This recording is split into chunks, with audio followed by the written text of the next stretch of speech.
7th. I'm going to be talking about Pascal's triangle today. All right, so let's finish up our discussion of compound interest with a problem from the last worksheet. How much would you have if you deposited $4,300 in an account that pays 12% compounded daily for 2 years? So you're just going to put some money in and let it sit. So what we're going to do is we're going to use our formula. Final amount equals our principal times 1 plus the interest rate expressed as a decimal divided by n, number of times we are compounding per year, to the power of nt, where t is number of years. So in this problem, our principal is 4,300.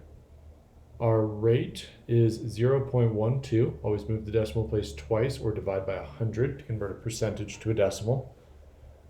Our n, daily, so we're going to compound 365 times per year. And t, number of years, is 2. All right, let's plug this all in. So our final amount A equals our principal, 4,300, times 1 plus our rate, divided by our compounding period, 365, to the power of 365 times 2. All right, I'm going to show you how I plug this into my calculator just to make sure we're not making any calculator-related mistakes. Also, once I've got it in my calculator, I can change it up a little bit, which is kind of a nice feature. All right, so how I plug this in: 4,300 times 1 plus our rate divided by 365 to the power of, and then I normally do this off to the side, but right now I'm going to actually plug it in just to show you that how you would plug it in to make sure that it's not to the power of 2, then times 365. That's all up in the exponent there. And we get a final amount of $5,466 and 15, but maybe 16 cents if the bank is generous and rounds us up to the nearest penny. But let's say it's leap year. So this 365 is actually 366. Are we going to get a significant amount more money? Let's see if we get significantly more money on a leap year. And no, not quite. It only affects to the thousandth of a dollar, a tenth of a penny more by having that one extra day. So this is one thing about compound interest, is that compounding more frequently does get you more money, but there's a limit. And we can actually talk about that limit as continuously compounding interest. You can't get a ton more money by compounding more frequently, but you can get just a little bit more money. Like if we split it up, let's say we compound 999 times per year. Are we going to get significantly more money? Are we going to get 3 times the money by going 999 here? Well, not quite. Here we get about 15 cents more, but there is a limit to compound interest. Compounding more frequently is good, but you can't get infinite money. All right, I'll come fill in that number later. Here we go. You deposit $40 every 2 weeks into an account that pays 11% compounded bi-weekly. How much would you have after 30 years? So this is actually pretty realistic. Can we, every 2 weeks, maybe you've got a nice job that gives you a paycheck every 2 weeks, you set $40 aside into a retirement account. 30 years later, how much do you have? All right, so what we do is we think backwards. We say that very last $40 gets multiplied by its monthly percentage one time. Real quick, we got to figure out what that it's actually not monthly, it's bi-weekly. If there's 52 weeks a year, how many deposits are we going to make a year? So we're going to divide this by 2 to figure out how many deposits we're going to make. We're going to make 26 deposits, and that interest, that 11%, is going to get split into 26 smaller pieces of 0.00423%. or that's not even a percent, that's just the interest expressed as a decimal. It'd actually be 0.4%. So the very last 40 bucks you put in gets to grow one time. So it gets to get multiplied by this percentage here one time.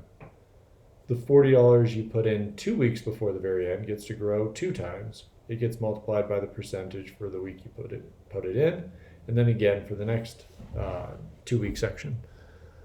All right. Now, here's the question. How many times did that very first deposit get plugged in or get to grow? That very first $40 got multiplied by, I've actually got a mistake here, because if you multiply by just this, it would shrink. You got to put a 1 in front so that it grows, so that you get all your money back plus the interest. Easy mistake to make. I just made it there. Don't forget to add your 1 in there. All right, 1.00423. How many times did that very first $40 get to grow? Well, 30 years times 52 is 1,560 weeks. Divided by 2, 780 times that $40 got to grow. That very first $40 is now worth a lot more. 1.00423 to the power of 780. That very first $40 is worth $1,000 now. $1,073.34 to be precise. Because they got to grow the most number of times. Anyway, this is a geometric series here.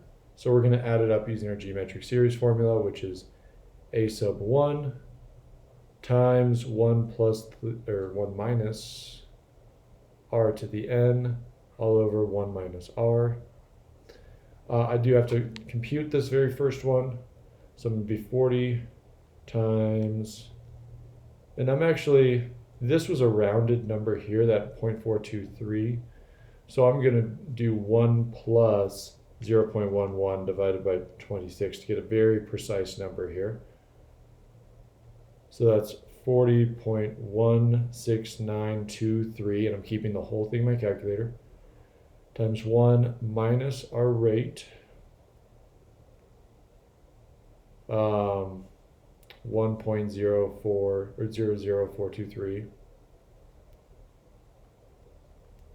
to the power of 780 all over 1 minus 1.00423. And again, I want to keep that number precise. So here, I'll show you how I do this in my calculator.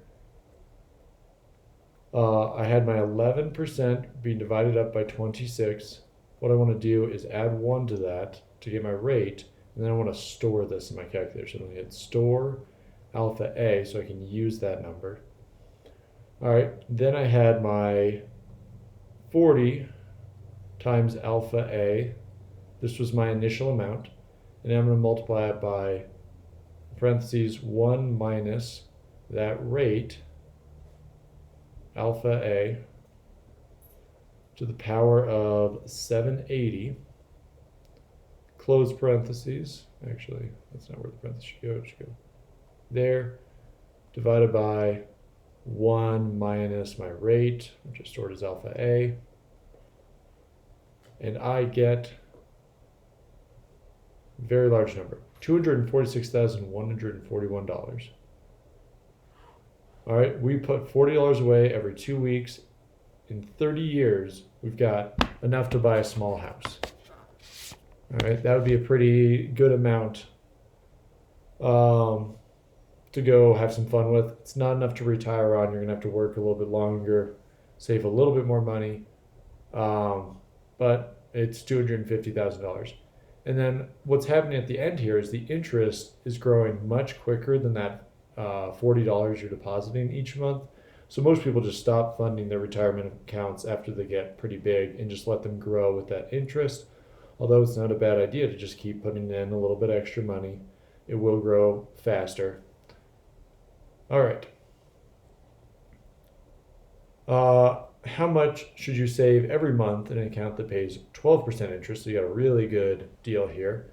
You have to be pretty risky with your investments if you wanted 12% interest. But when you're young, you can take those risks. When you're closer to retiring, you want safer investments that'll probably grow a more solid and fixed amount, less volatile. But we want $20 million to retire with in 50 years. So we're willing to wait a little bit longer, 50 years to retire, but we want $20 million. We're probably going to have to put away more than $40, but maybe not that much more. All right. So we know the final amount is 20 million. We don't know the initial amount, A sub 1. But we do know the rate. 1 point, and then this is where we got to be careful. Don't do 1.12 because that would represent getting 12% every month. We're going to divide that 12% up by the number of months, 12, to get that we're really getting 0.01 or 1% every month. So 1.01 to the power of 600 months all over 1 minus 1.01. This here we can solve for.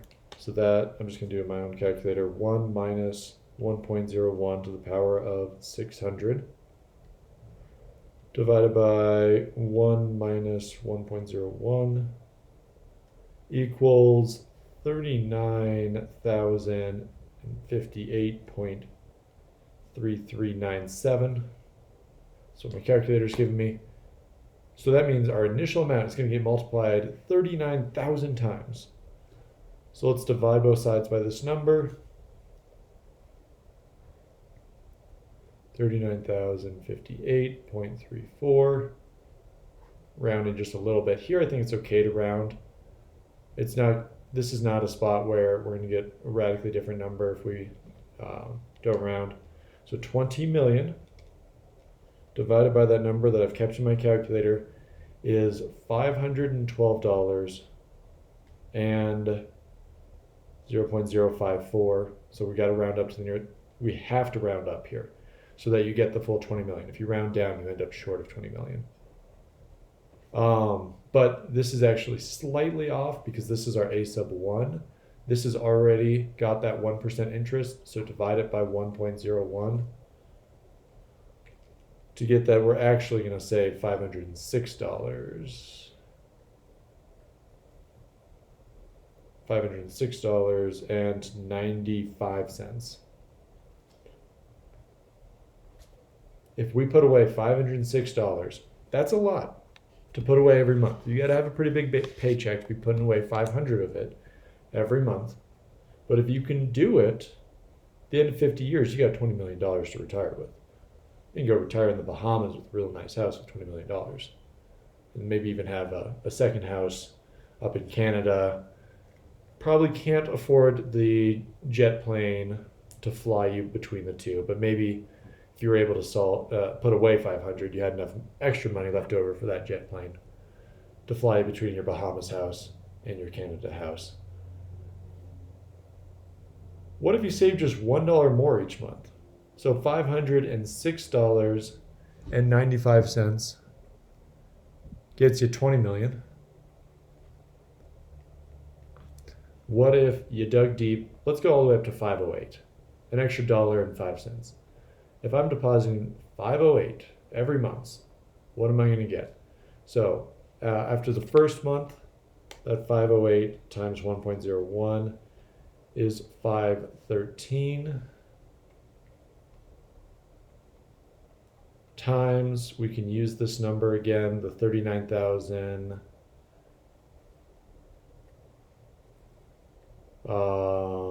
58.34 times 39,058.34, and now we've got 20 million 40,000 and $53. So if you can dig deep and save $1.05 more each month, that's nothing.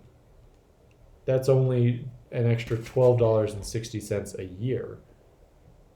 $12.60, that's like, a burrito at Chipotle and a drink and maybe some chips, you get an extra $40,000 at the end of retirement. An extra $40,000 go get you a car to go drive around the island of the Bahamas that you've retired on. Or something else that's $40,000. Maybe a hot tub. No, hot tub's probably a lot cheaper than that. Really nice hot tub. So, what the point of this is that retirement final balances are very sensitive to how much you're putting in, and very small changes in that percentage. So digging deep and putting in that extra dollar or that extra $10 really pays off in the end. Now this was a pretty extreme example where we're trying to get $20 million.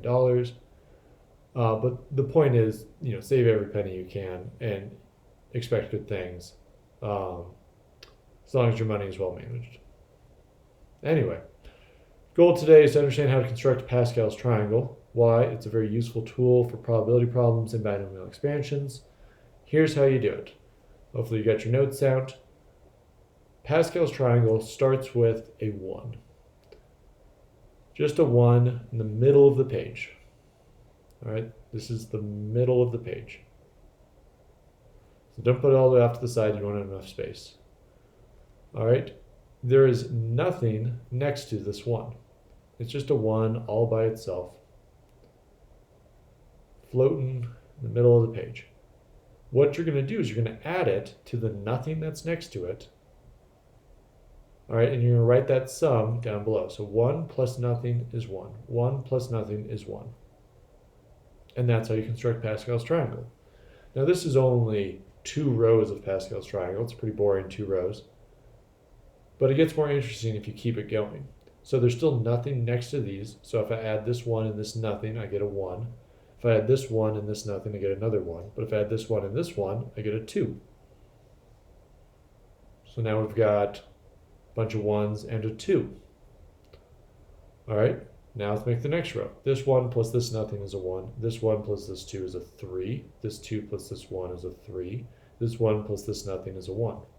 Notice how they're slightly offset to show that this 3 is the sum of these 2 numbers above it.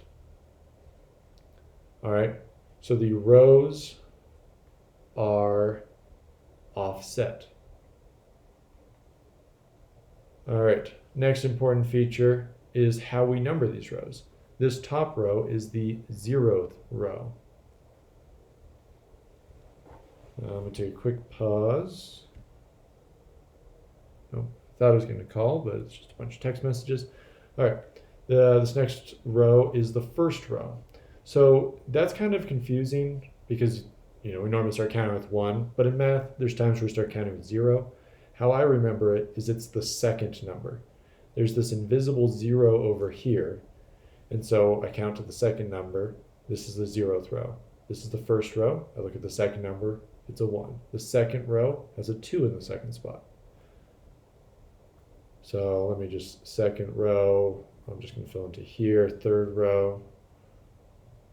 All right, these numbers in the middle, they actually start growing pretty quickly. So this next row is 1, 4, 6, 4, 1. So we're up to our biggest number being a 6. 1, 5, 10, 10, 5, 1. Notice it's always going to be symmetrical. There's no way that we can stop being symmetrical. And that second row tells you the row number. So this is now the 5th row. This is the 6th row. 1, 6, 15, 20, 15, 6, 1. And so on. And that's Pascal's triangle. So sometimes we need a specific row number. Let's go at least up, since this is our first Pascal triangle in our notes, let's go up at least to the 8th row. But you should be able to continue this to whatever row number you need. And when we're doing binomial expansions, it's normally one of these first 8 rows. Very rarely we'll go to like the 9th or 10th row.